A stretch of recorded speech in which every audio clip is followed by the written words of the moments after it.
Assalamualaikum warahmatullahi wabarakatuh. Perkenalkan kami dari kelompok 8 yang akan membahas tentang analisis praktek manajer dan selling. Berikut untuk penjelasannya akan dijelaskan oleh teman saya. Perkenalkan, nama saya Anestina Saputri, NIM 257. Nama saya Zulfia Aklina, NIM 268. Assalamualaikum warahmatullahi wabarakatuh. Perkenalkan, nama saya Angga Wahyudi dengan NIM 277. Saya Alisna Nuraisyah, NIM 282. Saya Laila Rizky Amala, NIM 1240 2192289. Pada kelompok 8 kali ini, saya akan menjelaskan tentang analisis dan praktek manajer dan juga selling. Yang pertama, pengertian dalam manajemen dalam Islam. Manajemen dalam bahasa Arab disebut dengan idaroh atau manajemen itu sendiri. Ialah suatu aktivitas khusus menyangkut kepemimpinan, pengarahan, pengembangan personal, perencanaan, dan pengawasan terhadap pekerjaan-pekerjaan yang berkenaan dengan unsur-unsur pokok dalam suatu proyek. Tujuannya adalah agar hasil-hasil yang ditargetkan dapat dicapai dengan cara efektif dan juga efisien. Pada hakikatnya, manajemen yang terkandung dalam Al-Quran ini dengan demikian erat kaitannya dengan pencapaian tujuan, pengambilan keputusan, dan pelaksanaan manajerial itu sendiri. Karena pada dasarnya terbangun konsep manajemen yang didasarkan pada ketiga dasar pemikiran tersebut, yaitu pencapaian tujuan, pengambilan keputusan, dan juga pelaksanaan manajemen. Yang B selanjutnya tentang dasar-dasar manajemen syariah. Pada hakikatnya yang terkandung dalam Al-Quran, yakni merenungkan atau memandang ke depan suatu urusan ataupun persoalan, agar perkara itu terwujud dan baik akibatnya. Maka hal ini menderivasikan adanya prinsip-prinsip manajemen yang meliputi yang pertama, keadilan, yang kedua, amanah dan pertanggungjawaban, dan yang ketiga, komunikatif. Prinsip pertama dan kedua berangkat dari klasifikasi pertama yakni lafaz tadbir yang berhadapan dengan lafaz al-amr. Sedangkan prinsip ketiga berangkat dari klasifikasi kedua dan ketiga yakni lafaz tadbir yang berhadapan dengan lafaz Al-Quran. Selanjutnya adalah prinsip manajemen dalam syariah Islam. Berdasarkan prinsip atau kaidah dan teknik manajemen yang ada relevansinya dengan Al-Quran dan Al-Hadis, antara lain sebagai berikut. Yang pertama adalah prinsip amar ma'ruf nahi mungkar. Setiap muslim wajib melakukan perbuatan yang ma'ruf, yaitu perbuatan yang baik dan terpuji seperti perbuatan tolong-menolong, menegakkan keadilan di antara manusia, meningkatkan kesejahteraan masyarakat, mempertinggi efisiensi, dan lain-lain. Sedangkan perbuatan mungkar atau keji seperti korupsi, suap, pemborosan, dan sebagainya harus dijauhi dan bahkan harus diberantas. Yang kedua adalah kewajiban menegakkan kebenaran. Ajaran Islam adalah metode ilahi untuk menegakkan kebenaran dan menghapus kebatilan, dan untuk menciptakan masyarakat yang adil, sejahtera, serta diridhoi Tuhan. Manajemen sebagai suatu metode pengelolaan yang baik dan benar untuk menghindari kesalahan dan kekeliruan dan menegakkan kebenaran. Menegakkan kebenaran adalah metode Allah yang harus ditaati oleh manusia. Dengan demikian, manajemen yang disusun oleh manusia untuk menegakkan kebenaran itu menjadi wajib. Yang ketiga adalah kewajiban menegakkan keadilan. Hukum syariah mewajibkan kita menegakkan keadilan, kapan dan dimanapun. Semua perbuatan harus dilakukan dengan adil. Adil dalam menimbang, adil dalam bertindak, dan adil dalam menghukum. Yang keempat, kewajiban menyampaikan amanah. Allah dan Rasul-Nya memerintahkan kepada setiap muslim untuk menunaikan amanah. Allah memerintahkan agar selalu menunaikan amanah dalam segala bentuknya, baik amanah perorangan, seperti dalam jual beli, hukum perjanjian yang termaktub dalam Alkitab Al-Buyu atau hukum dagang, maupun amanah perusahaan, amanat rakyat dan negara, seperti yang dipikul oleh pejabat pemerintah, ataupun amanah Allah dan umat seperti yang dipikul oleh setiap pemimpin Islam. Poin selanjutnya yaitu unsur manajemen syariah dan implikasinya di bank syariah. Unsur-unsur manajemen syariah dan implikasinya di bank syariah yaitu Terkait dengan manajemen sebagai suatu sistem, maka di dalamnya terdapat unsur-unsur. Yang pertama yaitu perencanaan. Semua dasar dan tujuan manajemen seperti tersebut di atas haruslah terintegrasi, konsisten, dan saling menunjang satu sama lain. Untuk menjaga konsistensi ke arah pencapaian tujuan manajemen, maka setiap usaha itu harus didahului oleh proses perencanaan yang baik.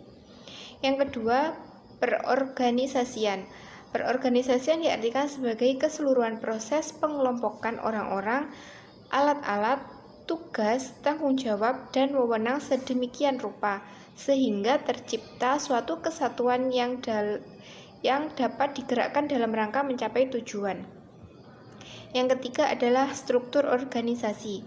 Di samping Dewan Komisaris dan Direksi, Bank Umum Syariah dan BPR Syariah wajib memiliki Dewan Pengawas Syariah yang ditempatkan di kantor pusat bank tersebut. Oleh karena itu, struktur organisasi bank harus disesuaikan. Sementara itu, bank umum konvensional yang membuka kantor cabang syariah selain wajib memiliki DPS juga wajib membuka unit usaha syariah. Yang keempat, perencanaan organisasi. Perencanaan organisasi bank adalah pengelompokan yang logis dari kegiatan-kegiatan bank. Menurut hasil yang ingin dicapai yang menunjukkan dengan jelas tanggung jawab dan wewenang atas suatu tindakan.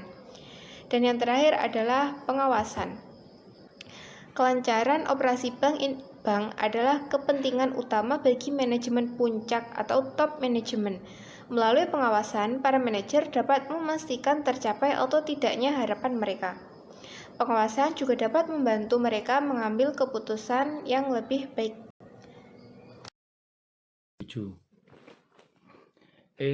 Pengertian personal selling atau penjualan pribadi. Pada dasarnya, personal selling adalah dua kata yang diambil dari bahasa Inggris yaitu personal dan selling. Personal memiliki arti perorangan atau bersifat pribadi dan selling mempunyai arti menjual. Pengertian umum dari personal selling adalah suatu kegiatan yang dilakukan oleh setiap pembisnis guna mempertahankan dan juga mengembangkan bisnisnya dengan mendapatkan keuntungan dari konsumen. Dalam prosesnya, salesman tersebut akan mempromosikan produk dari perusahaan untuk bisa memberikan informasi serta motivasi pelanggan untuk membeli atau minimal mencoba produk tersebut dalam kegiatan personal selling ini. Tujuan dan manfaat personal selling. Tujuan dari personal selling yaitu 1. Mencari calon, yaitu melakukan pencarian calon pembeli atau petunjuk. 2. Menetapkan sasaran, ialah memutuskan bagaimana mengalokasikan waktu mereka di antara calon dan pelanggan. 3. Berkomunikasi, yakni mengkomunikasikan informasi mengenai produk dan jasa perusahaan tersebut. Adapun manfaat personal selling adalah sebagai berikut. 1. Mampu menciptakan tingkat perhatian konsumen yang cukup tinggi terhadap penjelasan yang diberikan oleh marketer atau dalam situasi tatap muka sulit bagi calon pembeli untuk menghindari informasi yang disampaikan oleh marketer. B. 2. Memungkinkan marketer untuk menyampaikan informasi penjualan atas produk yang sesuai dengan kepentingan dan kebutuhan khusus pelanggan. 3. Karakteristik komunikasi dua arah dari penjualan perorangan langsung menghasilkan umpan balik sehingga marketer yang cerdas dapat mengetahui apakah presentasi penjualan bekerja atau tidak.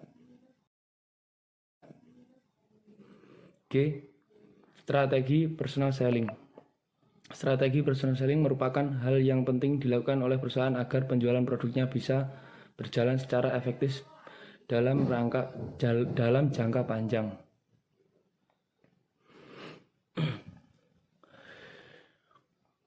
Dalam personal selling dapat dibagi menjadi dua, yaitu strategi umum dan strategi pendekatan individual.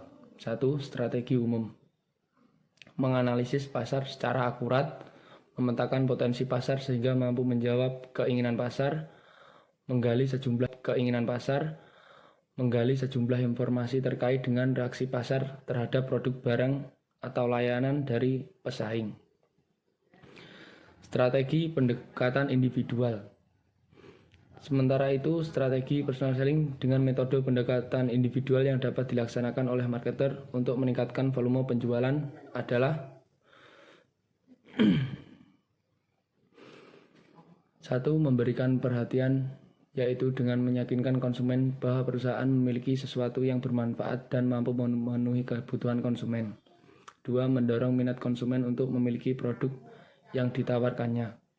3. Menjawab serta setiap pertanyaan yang diajukan konsumen yang pada akhirnya menjadikan pelanggan merasa yakin dan merasa bahwa pilihan untuk membeli produk tersebut adalah pilihan yang paling tepat. Sifat-sifat dari personal selling diantaranya 1.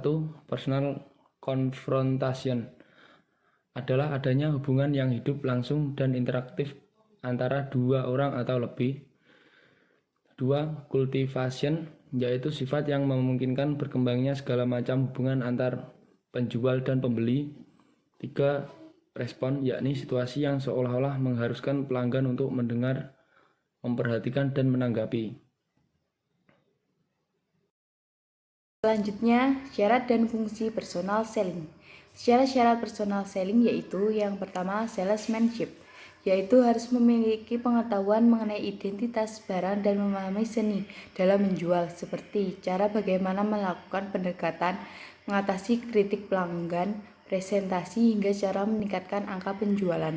Yang kedua negotiating, yaitu diharapkan memiliki kemampuan dalam melakukan negosiasi dan disertai syarat-syarat serta aturan-aturan yang berlaku. Yang ketiga, relationship marketing.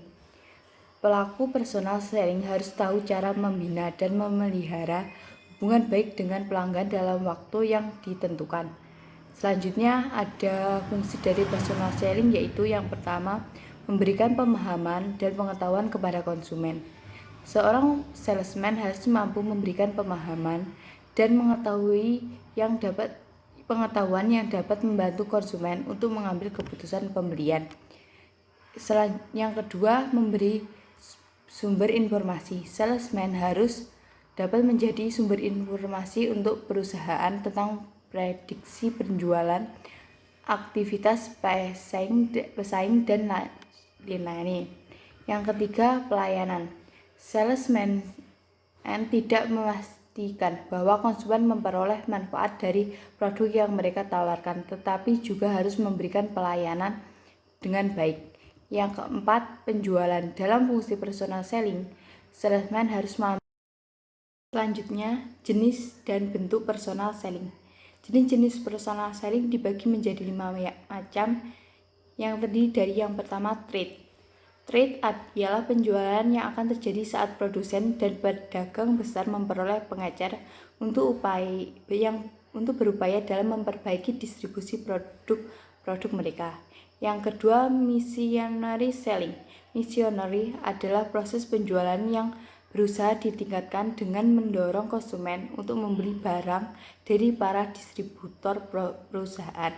Yang ketiga, technical selling, yaitu meningkatkan angka penjualan dengan cara pemberian saran dan nasihat kepada pemberi saran dan nasihat kepada konsumen atau pembeli akhir dari barang dan jasa. Yang keempat, new business selling adalah berusaha menciptakan transaksi baru dengan mengubah calon konsumen menjadi konsumen. Yang kelima, responsive selling merupakan penjualan yang diharapkan bisa memberikan reaksi terhadap permintaan pembeli. 2 jenis penjualan di sini yaitu outdriving dan rate. Personal selling terdiri dari beberapa bentuk, yaitu paid selling, yaitu tenaga penjualan yang melakukan penjualan dari luar perusahaan dengan mendatangi dari suatu rumah ke satu rumah atau bisa juga dari perusahaan ke perusahaan lain. Yang kedua, retail selling ialah tenaga penjual yang melakukan penjualan dengan melayani konsumen yang datang ke perusahaan. Yang ketiga, executive selling, yaitu hubungan yang dilakukan oleh pemimpin perusahaan dengan pemimpin perusahaan lain atau perusahaan dengan tujuan melakukan penjualan. Selanjutnya adalah tahapan-tahapan dalam personal selling. Tahapan-tahapan dalam personal selling yaitu 1. Mencari calon pelanggan. Dalam tahap ini, pemasar dituntut mencari pelanggan yang menjadi segmen perusahaan. Kedua adalah pra-pendekatan. Jika sudah menemukan calon pelanggan, pemasar harus menjalin relationship untuk membangun kepercayaan. Ketiga adalah presentasi dan demonstrasi. Dalam tahap ini, pemasar harus bisa menunjukkan bagaimana barang yang dijual dibutuhkan oleh calon pelanggan. Keempat adalah mengatasi keberadaan calon pelanggan. Biasanya mempunyai keberatan untuk membeli produk, seperti keberatan dalam harga yang terlalu mahal. Hal ini pemasar harus bisa mengatasinya dengan memberikan diskon atau dengan cara yang lain. Kelima adalah tindak lanjut dan pemeliharaan. Ialah pemasar harus bisa menjaga pelanggan agar tetap loyal terhadap produk. Keenam adalah penutupan, yakni dalam tahap ini pemasar harus bisa menentukan apakah pelanggan ingin membeli produk atau tidak. Selanjutnya adalah tahapan yang harus dilakukan oleh marketing dalam kegiatan personal selling. Yang pertama adalah menganalisa dan memulai prospek. Kedua adalah marketing menjalin hubungan baik dengan konsumen. Ketiga adalah melakukan presentasi dan demonstrasi. Keempat adalah menjawab pertanyaan yang baik dengan benar. Yang kelima adalah dalam proses personal selling, tindak lanjut kepada pelanggan untuk memastikan keputusan yang diambil oleh konsumen berniat untuk membeli atau tidak. Selanjutnya adalah kelebihan dan kekurangan personal selling. Kelebihan personal selling yang pertama adalah karena terjalin interaksi dua arah, menyampaikan pesanannya dapat dilakukan secara maksimal, sehingga diharapkan dapat mempengaruhi konsumen untuk memutuskan tindakan pembelian produk. Kedua adalah marketing. Dengan mudah dapat menyesuaikan pesan dengan situasi yang sedang dihadapi dan disesuaikan dengan kebutuhan konsumen. Ketiga adalah komunikasi yang terjalin lebih terbatas dari gangguan sehingga pembeli secara umum memberi perhatian pada peran penjual. Kerugian dari personal selling. Yang pertama adalah apabila informasi terkait produk yang disampaikan marketing tidak konsisten, maka dapat mencari citra buruk bagi perusahaan. Kedua adalah membutuhkan biaya yang tinggi. Setiap marketing memerlukan biaya yang cukup besar untuk closing. Ketiga adalah berpotensi timbulnya hubungan yang kurang baik antara marketing dan konsumen. Selamat siang, silakan duduk. Terima kasih, Mbak.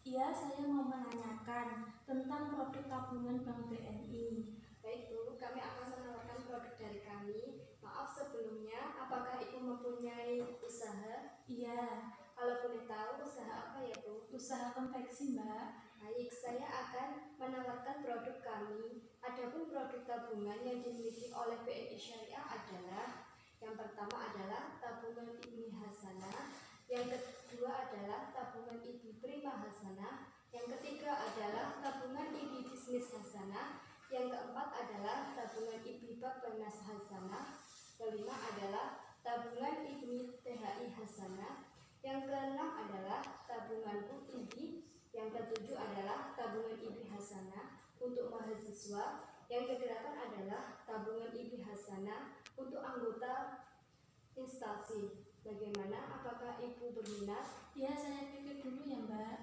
Baik Bu, apakah ada yang bisa saya bantu lagi? Tidak. Baik Bu, terima kasih. Sama-sama, Mbak. Sekian presentasi yang dapat kami sampaikan. Jika ada kurang lebihnya kami mohon maaf. Wassalamualaikum warahmatullahi wabarakatuh.